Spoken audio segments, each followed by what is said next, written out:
que estão voltados para o entendimento da proposta que o Espiritismo nos oferece a todos. E nosso tema específico é Diálogo de Jesus.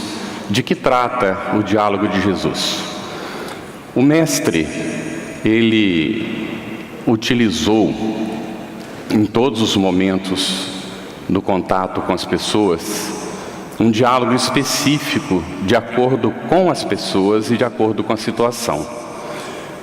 Para afirmar isso, nós nos apoiamos em Paulo, na sua primeira epístola aos Coríntios, quando ele afirma no capítulo 14, versículo 11: Ora, se não conheço a força da linguagem, serei como um bárbaro para aquele que fala, e aquele que fala será como um bárbaro para mim. Observemos que Jesus então utilizou a linguagem adequada a cada público ao qual ele se dirigiu. Vamos a alguns exemplos para depois então adentrarmos no porquê do diálogo de Jesus. Junto ao povo, ele utilizou as curas para atrair a atenção das pessoas. E em muitos momentos ele utilizou a expressão: a tua fé te curou. E nós temos entendido ao longo do tempo a fé como sinônimo de crença. E traduzimos: a tua crença te curou. Mas com o auxílio do Espiritismo e no estudo da própria Bíblia e do texto primitivo do Evangelho, nós vamos entender que nem sempre Jesus utilizou a palavra fé como sinônimo de crença.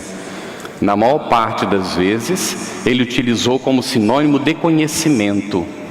O teu conhecimento te salvou. O fato de a pessoa já ter realizado conforme o compromisso assumido com a lei divina, ainda que tivesse algum resgate a fazer, com base naquilo que já tinha desenvolvido, a pessoa havia feito o seu resgate. Nós então vemos que as curas funcionaram muitas vezes para atrair a atenção das pessoas, mas quando acontecia a cura, na maior parte das vezes, havia algo já realizado dentro da pessoa para merecer aquela cura, com algumas exceções naturalmente que nós vamos encontrar no próprio Evangelho. Vemos também Jesus se dirigindo ao povo nas pregações. O Sermão do Monte é o exemplo mais característico que está registrado em Mateus no capítulo 5. Vemos Jesus diante de uma multidão que vinha até ele na busca, não é, daquilo que ele poderia oferecer. Muitos estropiados, coxos, necessitados de cura do corpo físico, mas muitos também interessados na sua palavra esclarecedora e salvadora. E é nesse sermão que ele faz para uma quantidade grande de pessoas, é que nós vamos encontrar o âmago do ensinamento, a ponto de Gandhi haver afirmado que se os livros todos religiosos ou que tratassem desses temas desaparecessem, mas ficasse apenas o Sermão do Monte, ele seria suficiente para nos conduzir no nosso processo de autodescobrimento. O Sermão do Monte é fundamental e ele foi dirigido ao povo, ou seja, a todos nós. Ainda junto ao povo, Jesus usava as pregações e falava por parábolas. Nós vamos encontrar em Mateus 13:10 a explicação, porque os próprios discípulos perguntam por quê, não é? Falar para o povo por parábolas. E Jesus explica que o povo não tinha condições de entender ainda como os discípulos tinham condição de entender. E que então era necessário trazer o ensinamento para a atualidade das pessoas, para a condição de entendimento das pessoas. Mais recentemente, a área de educação do governo brasileiro esteve estudando uma maneira de chegar às pessoas mais simples. E sem tratar de religião, eram pessoas que não estavam ali cuidando de religião, chegaram à conclusão de que a melhor maneira para se dirigir ao povo é através de parábolas. Que se quisessem efetivamente o governo ajudar na educação das pessoas mais simples, o ideal seria utilizar parábolas que trouxessem o conteúdo para a sua vida diária. Nós vemos como Jesus era atual. Nós vemos ainda no ensino ao povo o diálogo que Jesus estabeleceu com o moço rico, apropriado à sua condição, à sua própria situação. E muitas vezes, isso está em Mateus 19, nós vamos entender que Jesus teria condenado a riqueza naquele momento, quando de fato não é essa a situação. Porque a necessidade de desprendimento dos bens terrenos era do moço, como é de muitos de nós, mas não de todas as pessoas. Então aquele que é apegado precisa se desprender. Mas a pessoa que não é apegada, ela não tem essa necessidade. Então o Espiritismo vem contribuir para o nosso entendimento em relação a isso, quando nos propõe que é muito difícil saber administrar a riqueza em benefício dos demais, que esse é o grande desafio. O rapaz não estava sabendo fazer isso. Melhor para ele seria então se livrar daquela situação para seguir a Jesus, mas ele não teve maturidade para compreender. Vemos então, ainda nos diálogos que ele mantém com o povo, a situação da mulher cananeia, que está em Mateus capítulo 15. Também é um diálogo específico que ele mantém. E olhem que interessante.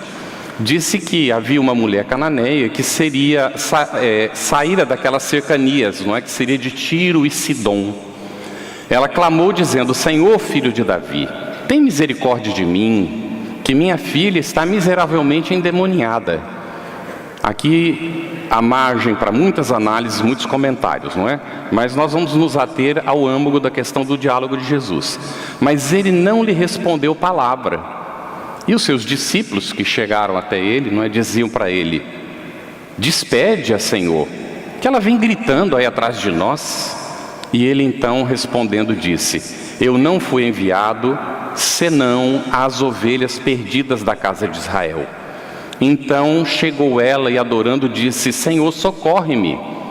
Ele, porém, respondendo disse agora para ela: não é bom pegar o pão dos filhos e deitá-lo aos cachorrinhos. Olha uma linguagem simbólica que ele está utilizando.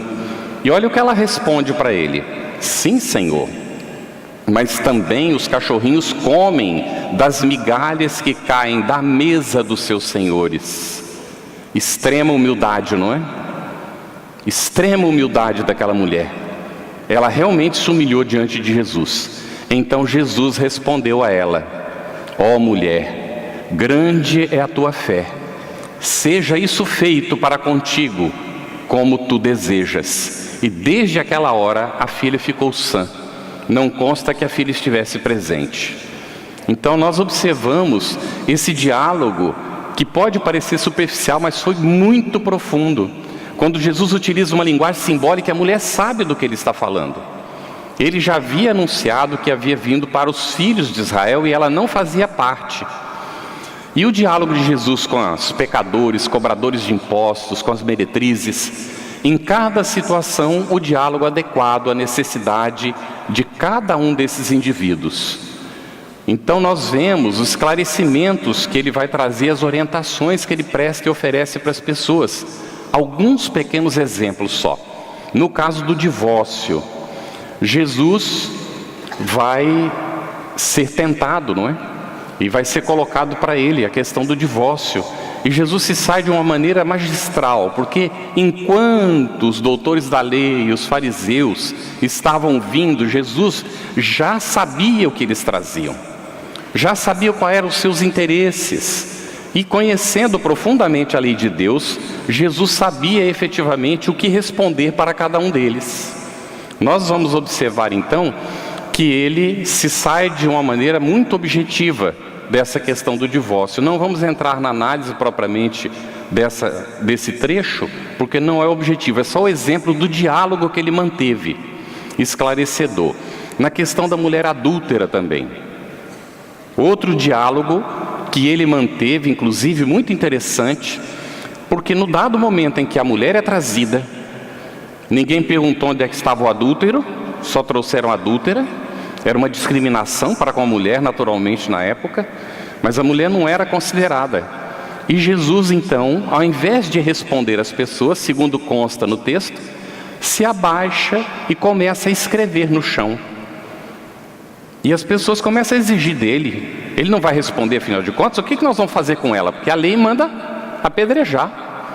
E ele estava ali numa situação que era uma cilada, porque se ele mandasse apedrejar, ele contrariaria a lei de amor que ele pregava. E se ele dissesse para perdoar, ele contrariaria a lei, não é, que estava na Torá, que seria para apedrejar. Ele continua agachado escrevendo no chão, e quando eles insistem mais, num dado momento ele se levanta, se dirige ao povo e diz que atire a primeira pedra aquele que estiver sem pecado. Ou seja, houve todo um diálogo silencioso mantido naquele momento. Ele chegou ao âmago, à essência de cada um. E quando ele fala aquelas palavras, da altura da autoridade moral que ele já tinha desenvolvido, não houve quem tivesse a coragem. E consta dos textos que os mais antigos, que já têm mais experiência, já passaram por outras situações, se afastaram primeiro e depois saíram os jovens. Fica então a mulher sozinha e ele então faz o diálogo particular com ela agora. Onde estão os teus algozes, os teus perseguidores? Se foram, Senhor, também eu não te condeno. Vai e de futuro não tornes a pecar. Olha a conversa, olha o diálogo. A Amélia Rodrigues vai nos dar depois o acontecimento. O que vai ocorrer com essa mulher mais tarde, não é? A responsabilidade que tinham as pessoas, principalmente os fariseus, doutores da lei da época, que afirmavam saber, que se diziam doutores da lei. E Jesus então, num diálogo que ele mantém com eles, ele evidencia a responsabilidade desses indivíduos que diziam saber, mas não viviam conforme eles falavam, ou conforme eles acreditavam saber. Também vamos ver as advertências que Jesus vai fazer a esses doutores da lei, esses escribas e fariseus, sacerdotes. Em alguns momentos ele foi duro, foi direto, foi objetivo na conversa. Quando ele diz, por exemplo, em Mateus 3, 7, 23, 33, raça de víboras. Parece difícil que Jesus tivesse falado essas palavras, não é? Mas efetivamente consta do texto, e ele teria se dirigido aos doutores da lei dessa maneira: ai de vós, escribas e fariseus hipócritas. Está também em Mateus 23, 15. Também se dirigiu de maneira bem objetiva e direta quando foi necessário. E há um texto muito interessante que Jesus faz, chamado a denúncia ao povo. Está em Mateus capítulo 23, versículos 1 a 4. Vejamos como é que o mestre vai fazer essa proposta.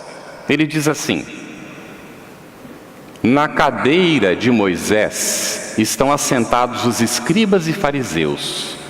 Todas as coisas, pois, que vos disserem que observeis, observai-as e fazei-as, mas não procedais em conformidade com as suas obras, porque dizem e não fazem. Pois atam fardos pesados e difíceis de suportar e os põem aos ombros dos homens. Eles, porém, nem com o dedo querem movê-los.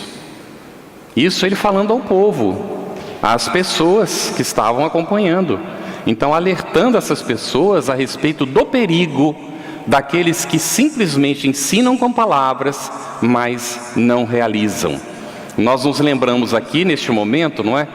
Para aliviar o tema e depois entrar no porquê do diálogo de Jesus depois disso tudo, de aquele rapaz palestrante, creio que boa parte de vocês já conhece a história, faziam palestras lindas, maravilhosas, e tinha um senhor velhinho que sempre sentava ao fundo, e era habitual, o velhinho sempre vinha ouvir as palestras do rapaz.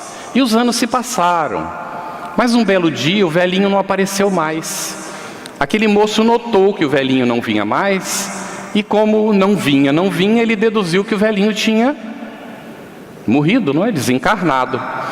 Então o tempo passou, ele continuou fazendo as palestras, até que ele também chegou o momento de partir. Aí veio a desencarnar. Ele estava, não é, adentrando a realidade espiritual, ele, despertando daquela turbação que todos nós temos, não é? Percebeu que vinha uma luz ao seu encontro. E ele ficou admiradíssimo daquela luz, empolgado por ser recebido por alguém superior que vinha ali para acolhê-lo. E quando então se aproximou, que se definiu, ele pôde ver que era o velhinho. E aí ele olhou para o velhinho todo iluminado, e não teve como, ele olhou para ele mesmo, e não era a mesma coisa. Então ele falou para o velhinho: ah, mas é o senhor, eu conheço o senhor. Nossa, mas como o senhor está iluminado. E o velhinho disse para ele: pois é, meu filho, eu fazia tudo o que você falava nas palestras. Obrigado.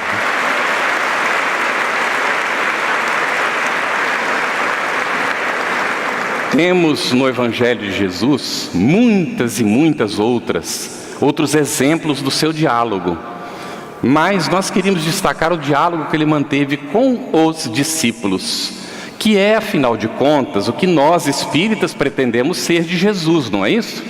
Então, o que ele recomenda para nós? Segui-me e eu vos farei pescadores de homens, de almas. E depois, qual é a missão dos seguidores de Jesus, dos seus discípulos? Ide e pregai. Que nós nos coloquemos em movimento e preguemos, mas especialmente a gente vai ver como é que Jesus pregava ao final aqui da análise do seu diálogo. E Judas ele chamou de quê? Amigo. Amigo, aqui vens? Olha o diálogo de Jesus com aquele que iria traí-lo. E dos perseguidores, quando ele estava já na cruz, olha o diálogo: Pai, agora ele se dirige ao Criador, perdoa-lhes, não sabem o que fazem. Vamos então nos perguntar, qual é a razão, quais são os objetivos do diálogo de Jesus? O que ele deseja com o seu diálogo? Nós vamos ver que se trata, em um primeiro momento, de uma preparação.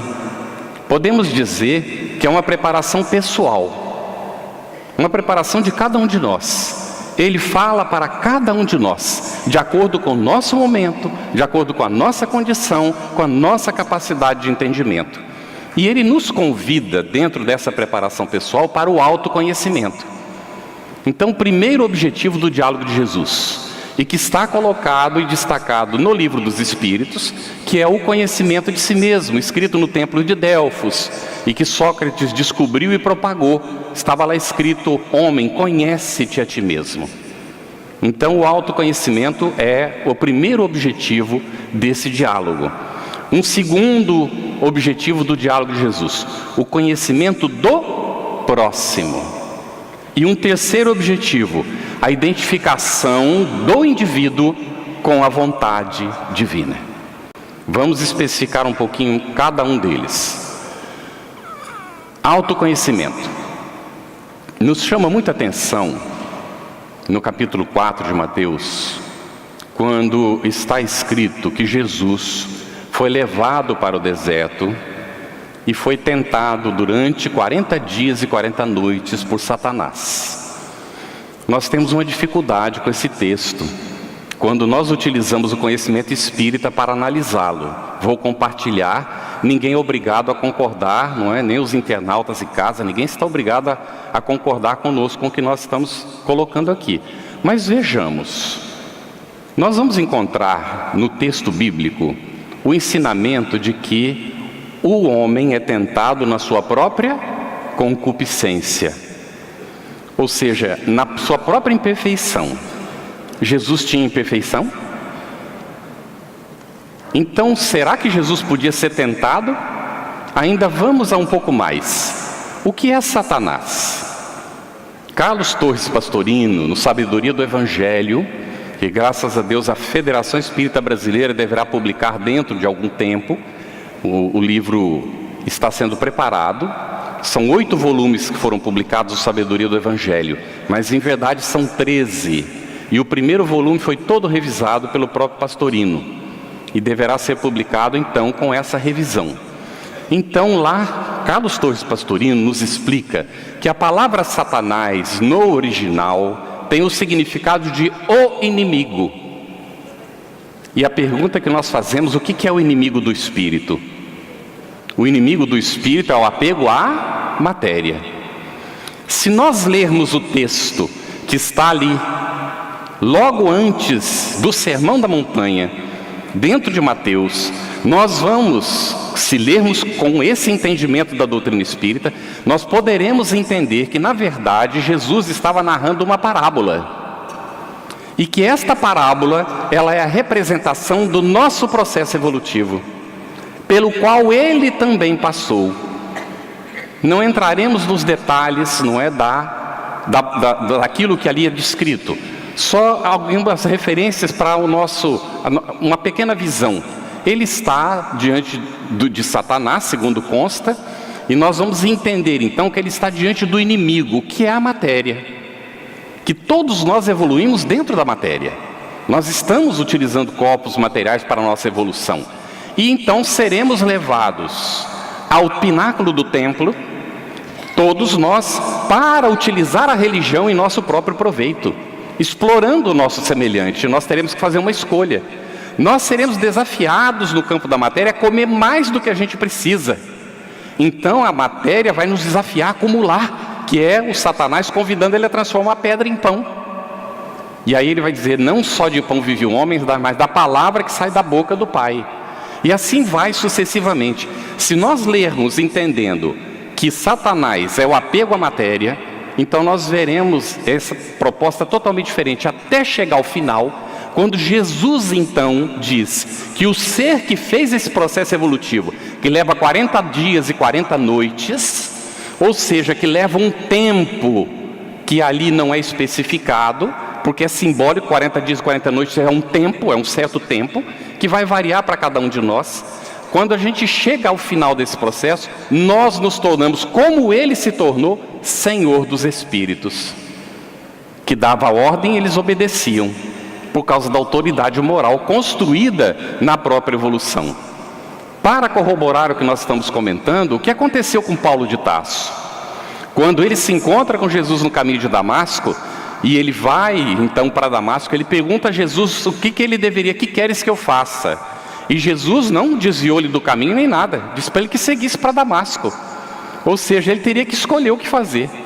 E ele escolheu quando chegou, curado por Ananias, correu para o templo para convencer os amigos, fazer um discurso, agora da nova realidade, que ele tinha encontrado no deserto. Mas quando abriu a boca, orador emérito, conhecedor profundo da lei de Moisés, ele não sabia o que dizer.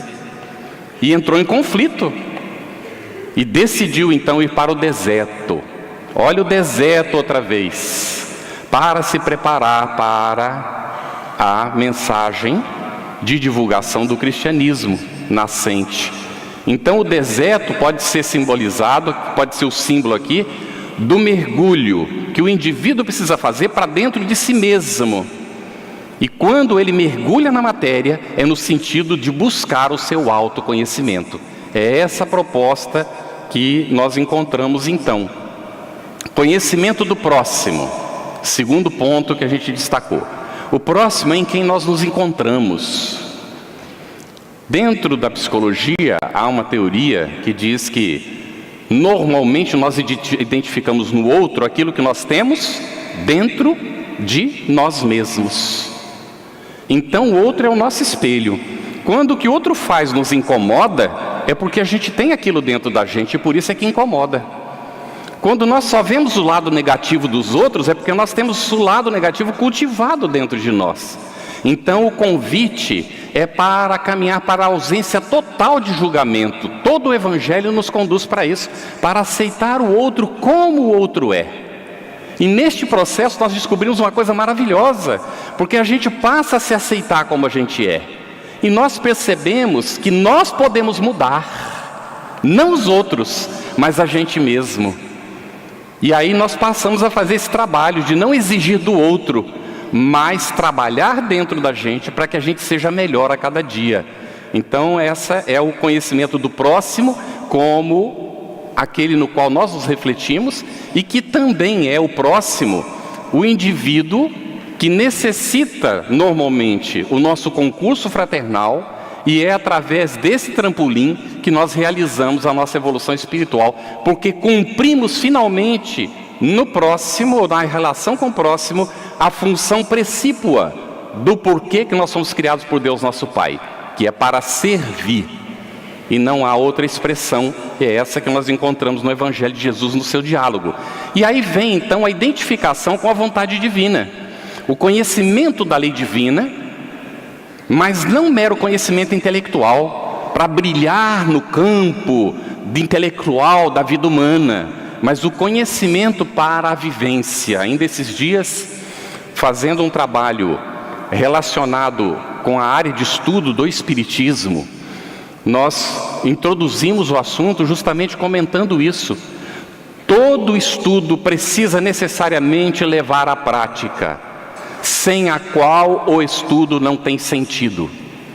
Então não adianta nós nos ilustrarmos, conhecermos intelectualmente, sem colocar na prática o ensinamento. Daí o grande desafio nosso é a vivência da lei. Vamos ver então a necessidade dentro disso tudo, no diálogo de Jesus, da renúncia a nós mesmos, ou seja, a renúncia de si mesmo, que está em Mateus 10:37, a autoentrega à providência divina. O Senhor é o meu pastor, está em Salmos, é o item 23, logo no versículo 1. Se alguém quer vir após mim, negue a si mesmo, disse Jesus. Tome da sua cruz, porque nós não podemos transferi-la para ninguém, e venha me seguir. Esquecimento de si mesmo. Aquele que quiser salvar a própria vida, vai perder a sua vida. Então o indivíduo que está no campo da matéria e se entrega inteiramente à matéria, quando chega ao final da encarnação, chegará à conclusão de que perdeu o tempo. Ele precisará repetir, então perdeu a vida. Mas o indivíduo que está mergulhado na vida material e sabe utilizar os instrumentos da vida material para trabalhar o seu aspecto espiritual, para se entregar ao bem do semelhante, quando ele chega no final da encarnação, para os olhos do mundo ele perdeu a vida. Não soube aproveitar, não soube gozar, não soube ter as coisas que o mundo pode oferecer, mas chegado no mundo espiritual, a sua própria consciência lhe diz: aproveitaste bem a vida, não é preciso repetir a experiência. Isso tudo nessa frasezinha de Jesus, não é? Aquele que quiser salvar a vida vai perder. E finalmente então o aproveitamento integral do tempo, a disponibilidade nossa para trabalhar então no campo do Senhor. E nada vos será impossível, disse Jesus, Mateus 17:20. E nós vemos a representação disso na parábola dos talentos. Àquele que tem, mais lhe será dado. Mais trabalho, mais oportunidade de realização.